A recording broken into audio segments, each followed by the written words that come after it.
Josefa Pinalgotti, experta en salud del distrito de Chimbo, San Miguel, a quien le damos la bienvenida. María Josefa, buenas noches. Buenas noches, estimado Germán, buenas noches también para toda su valiosa audiencia, agradeciéndole a usted porque siempre nos da el espacio para poder comunicar estos temas tan importantes. Y me permito dar un saludo extendido de nuestro señor director, el doctor Marcelo Albán Moreta, que es amigo suyo y siempre nos permite a través de ese contacto poder tener este espacio con usted y con toda su audiencia. Bueno, muchas gracias. Entonces, el día de hoy vamos a hacer un recordatorio sobre el tema de la Semana Andina de Prevención del Embarazo en Adolescentes. Vamos a ver si un poco nos hace usted, para iniciar la entrevista, un recuento de qué se trata y cómo vamos a operar la difusión de esta importante semana de recordatorio de la Semana Andina de Prevención del Embarazo en Adolescentes. Bueno, la Semana Andina es simplemente una activación, una celebración del 25 al 30 de septiembre que cada año se hace en los países de la región andina y de Centroamérica, justamente para posicionar en la agenda pública el embarazo como un problema no solo de salud pública, sino como un problema social que traza o que pasa por una situación de acceso a los servicios de salud también, pero también que tiene que ver con el entorno familiar comunitario, sabiendo que estos embarazos en adolescentes de forma temprana, sobre todo en niños de 10 a 14 años, de 15 a 19 años, interrumpen de alguna manera el proyecto de vida de las adolescentes y provoca serias situaciones económicas, de tipo económico, de tipo social, incluso en el tema educativo se convierte en la cuarta razón de deserción escolar, por la cual consideramos que no es posible seguir manteniendo estas estadísticas que son altas. A nivel del mundo, del total de embarazo, el 11% son de adolescentes. Y en América Latina este porcentaje es un poquito más alto, es el 15%. Entonces, es importante saber que también el Ecuador ocupa el tercer lugar con las mayores altas tasas de embarazo en adolescentes y que solo en el 2015 aquí en el Ecuador, cada día 158 niñas y adolescentes daban a luz a un nuevo ser en nuestros hospitales. Sobre todo, lo más sorprendente y que usted sabe que ha ido incrementándose este problema es los embarazos en niñas de 10 a 14 años, que según el COID se convierte ya en un delito penado, se considera una violencia sexual, aun cuando el adolescente puede haber admitido una relación sexual. Si se dio un embarazo, esto es un delito. Entonces es importante que sepamos que una de las razones también por la cual se dan estos embarazos es también por la violencia que lejos de pensar que está fuera de la casa, muchos de estos embarazos se dan y se originan dentro del círculo familiar, del círculo de personas conocidas. También es importante tener en cuenta que la razón por la cual estos embarazos se dan en los adolescentes, sobre todo es porque llegan a la primera relación sexual sin mayor información. Entonces, para nosotros como institución de salud, asumir una responsabilidad tan grande de prevenir embarazo adolescente se queda insuficiente. Es muy poco lo que podemos hacer desde nuestros servicios de salud, cuando lo que debemos hacer es activarnos todos como instituciones, educación, los gobiernos autónomos descentralizados, la organización comunitaria, ayudarnos para que podamos llegar como salud también, pero también con mensajes, con la sensibilización que corresponde, mantener campañas activas todo el tiempo a través de la radio, pero esto implica recursos que el Ministerio de Salud no dispone para poder hacerlo. Entonces allí entran las instituciones, ahí entran los GAT, donde es una responsabilidad, sobre todo en nuestro distrito, donde, bueno, ya sumamos a Chillanes, al distrito Chimbo San Miguel, ahora ya no somos solo Chimbo San Miguel, ahora somos Chillanes, Chimbo San Miguel, y los 3 municipios en este momento han firmado sus cartas de intención para trabajar en los 66 indicadores del programa Municipio Saludable. Y uno de esos indicadores nos dice qué hacen los gobiernos autónomos para prevenir los embarazos en adolescentes. Eso implica trabajar proyectos y programas con financiamiento para abordar esta temática en todas las instancias y lograr tener un impacto importante en la reducción de estos índices. Mire que en este momento, solo en el año 2020, ya hasta el mes de julio, de los 325 embarazos que hemos captado, 83 mujeres son adolescentes. Y es un 25%, es bastante. Lo que a nivel de Latinoamérica es del 15%, en el Ecuador estamos hablando de en nuestro distrito, ni siquiera en el Ecuador, en nuestro distrito ya tenemos un 25% de total de adolescentes embarazadas. Y usted dirá, ¿cómo? Si las niñas están en la casa, si ha habido todo este cerco por el tema del COVID, ¿cómo es que las niñas se están embarazando? Entonces, y es un riesgo sobre todo porque el embarazo temprano en este grupo de edad, en estas adolescentes, conlleva sobre todo que las niñas no digan que están embarazadas y esta captación se vuelve tardía. Un problema para nosotros como profesionales de la salud porque muchas de las niñas ocultan su embarazo hasta el quinto, sexto, séptimo mes y hemos tenido incluso adolescentes que llegan al hospital, al área de emergencia, con un dolor abdominal, dicen sus papás, pero lo que está haciendo es una labor de parto. Porque el embarazo en adolescentes es una cosa que está, de pronto, todavía se juzga en la sociedad. Es un problema social. Entonces la niña no comunica, no hay esa comunicación en la familia para que la niña pueda decir, tengo este problema, me pasó esto. Y esto contribuye a las altas tasas de muertes maternas y también a las altas tasas de desnutrición crónica que luego estos niños que nacen de estas adolescentes comienzan a tener en su periodo de vida. Por eso es importante sensibilizar a la comunidad de que esto es un problema social. Ya sé que hemos estado absortos con el tema del COVID, pero olvidamos problemas tan importantes como este que están allí todo el tiempo y que necesitan tener la atención de la sociedad en su conjunto, de las instituciones para marchar todos a combatir este problema. El Ministerio de Salud no lo puede hacer todo. No es posible llegar al círculo familiar donde la madre y el padre tienen la principal responsabilidad de orientar, de educar a su niño sobre la sexualidad, a hablar de estos temas. Los adolescentes ahora están trazados por el tema de las redes sociales. Entonces necesitamos que esas redes sociales también informen adecuadamente a los adolescentes sobre estos temas.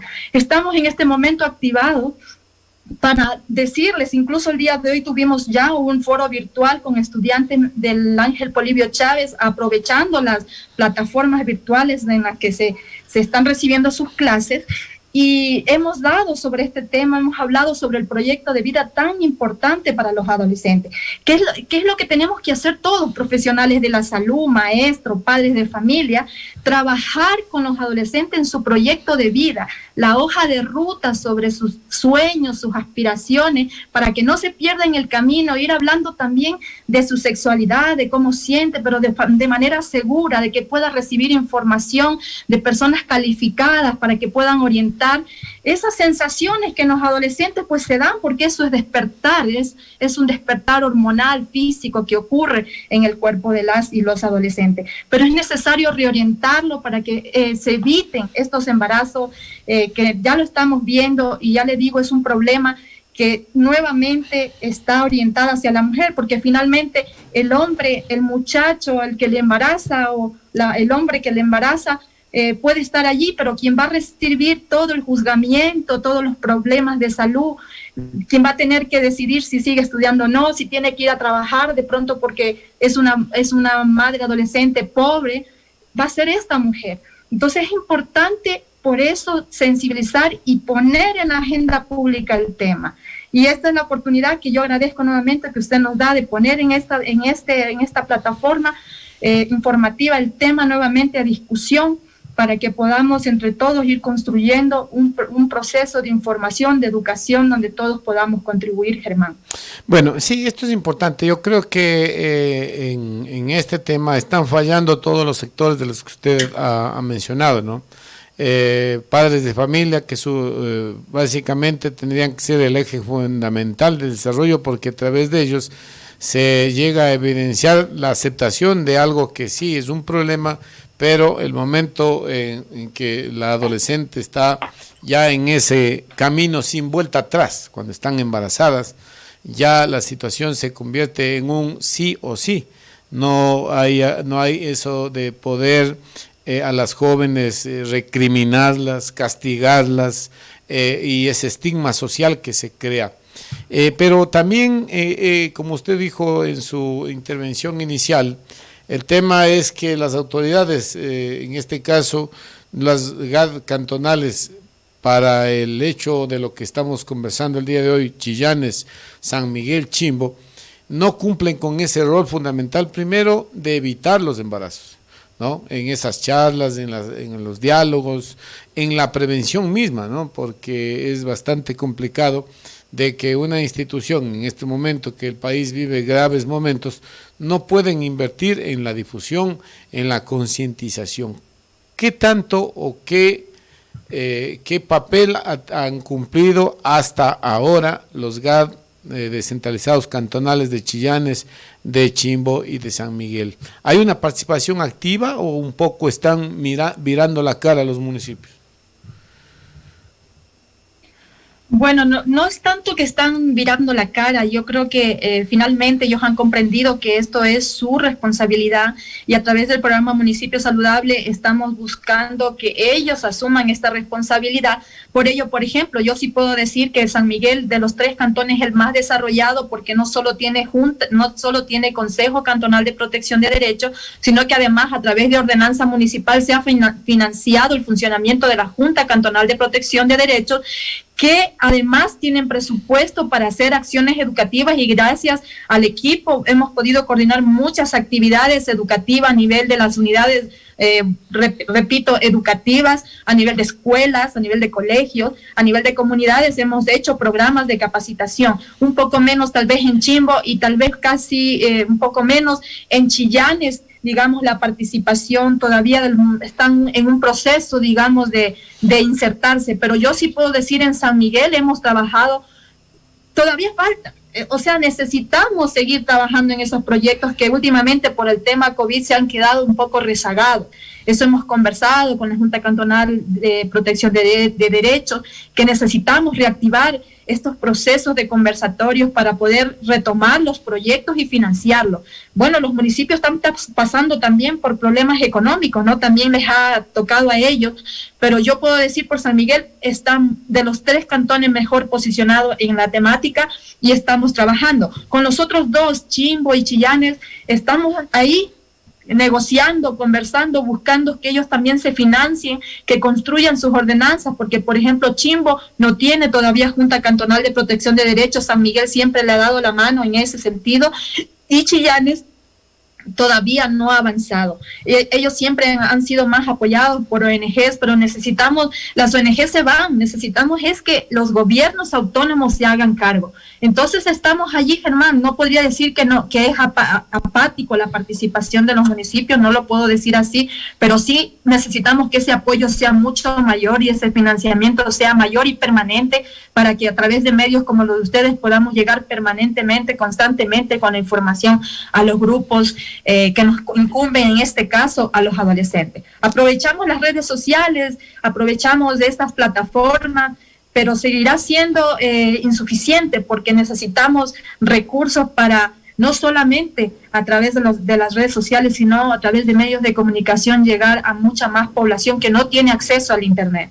Estamos hablando de las áreas rurales, donde allá necesitamos llegar personalmente, siempre a través de un material educativo, ¿no es cierto?, a través de la radio que tiene una alta sintonía. Entonces no es que esto de las redes sociales solo podemos hablar de las comunidades más cercanas donde tienen acceso, pero estamos hablando de que los problemas de violencia sexual, sobre todo en niñas, se están dando allá adentro en las comunidades donde no llega el Internet. Entonces allá tenemos que llegar no solo con una educación basada en la prevención, también hay que educar a los hombres, hay que trabajar en el tema de la masculinidad, para que este componente, digamos, este grupo humano masculino deje de pensar que la mujer es objeto sexual y que pueden usarla desde muy temprana edad, como es lo que pasa y como ya hemos identificado muchos casos de violencia sexual en niñas de 10 a 14, Germán. Ahora, ¿cómo debería comenzar? Si bien es cierto, estos graves problemas económicos que está evidenciando el país y el mundo por la pandemia, hace de que un poco tanto el ministerio como los GAD y otras instituciones se vean impedidas de hacer un trabajo adecuado. Sin embargo, en estas entrevistas es necesario que los padres de familia especialmente, tanto de las y los adolescentes, tomen algún tipo de actitud frente a esta realidad, que es una realidad del día a día. ¿Cómo se comenzaría ya como un poco de capacitación hoy en este momento para los padres de familia? ¿Cuál es la estrategia? ¿Ocultar el tema? Abordarlo de forma frontal, que recuerde usted hace muy pocos años este era un tabú, era un tema que no se hablaba entre padres e hijos, y todavía en ciertos sectores del país, especialmente en el sector campesino, donde estos tabúes siguen siendo la base fundamental del impedimento a que los padres de familia aborden estos temas. ¿Cuál debería ser la actitud que tomen los padres frente a esta realidad que vive el país? Bueno, lo primero es que debes saber que el adolescente, el niño y el adolescente está dentro de un componente llamado familia, y que las demás instituciones, educación, Ministerio de Salud, GAD, solamente somos como un apoyo a este proceso que nace de la misma familia. El padre, la madre tienen la principal responsabilidad de informar, de educar, porque el niño, su primera inquietud, su primer lugar de consulta son sus papás. Entonces, ¿cómo están los papás preparados para abordar estos temas? Ahí es la dificultad, ahí es donde tenemos el problema. Entonces, digo nuevamente, a través de las plataformas virtuales de educación, estamos tratando de llegar a esos espacios donde también los padres de familia tienen contacto, porque muchos de ellos se conectan a través de los celulares de sus padres. Entonces, esta es una oportunidad para llegar a ese grupo, y a través del trabajo que hacemos casa a casa, porque usted sabe que el Ministerio de Salud hace un trabajo casa a casa, llegamos en el sector rural, donde todavía, por ejemplo, hay comunidades, sobre todo en el sector indígena, que son mucho más, digamos, tienen mayores dificultades para poder a veces entender todos estos conceptos un poco desde la mirada mestiza. Ahí necesitamos también nosotros como profesionales de la salud abordar los temas desde este contexto de la interculturalidad, que no es sencillo abordarlo. A veces nuestros profesionales de salud que vienen desde la costa no entienden cómo es el vivir, el convivir, la cosmovisión de este grupo poblacional.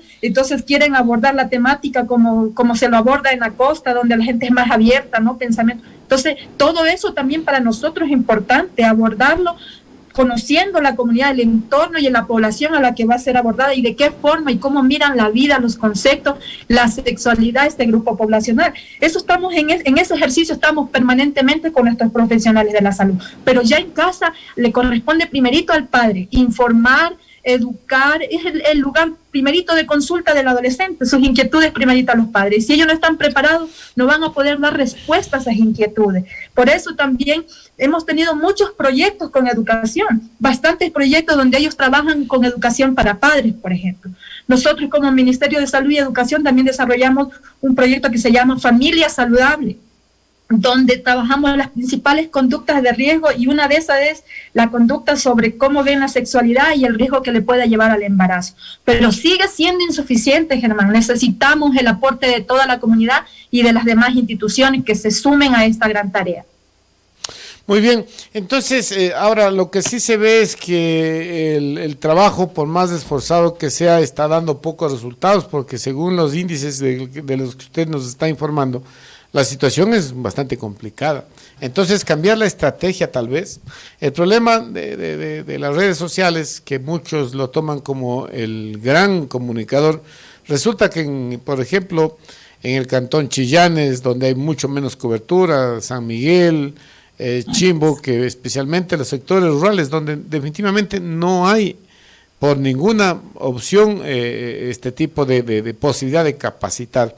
¿Qué hacer? O sea, la pregunta es, ¿qué les decimos a los padres?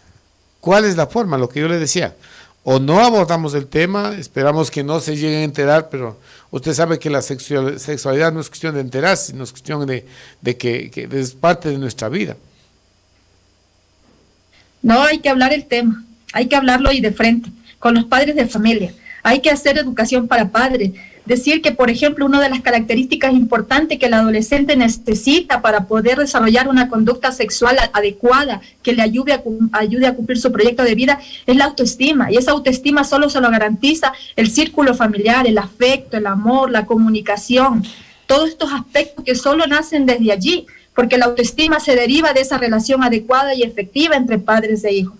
Yo he visto padres en el área rural que tienen una adecuada relación afectiva. De pronto no son los mejores comunicadores, pero son personas afectivas. Desde ahí partimos. Los adolescentes necesitan sentirse queridos y en esa etapa, sobre todo, necesitan sentirse amados, que sus padres se les quiere y que pueden generar un proceso de conversatorio con ellos. Entonces, simplemente el proceso tiene que abordar, por eso digo, es insuficiente. Necesitamos llegar con escuela para padres a diferentes comunidades. No solamente abordar a los adolescentes, sino ayudar a este padre que se pueda comunicar de mejor manera con su adolescente, que pueda hablar de manera más adecuada, de frente, sin tabúes, sobre estos temas, sobre la sexualidad, Germán. Sí, no creo que ha sido insuficiente en el sentido que el COVID también nos ha limitado, porque, por ejemplo, nosotros teníamos una tasa alta de consumo de métodos de condones, por ejemplo, de preservativos masculinos,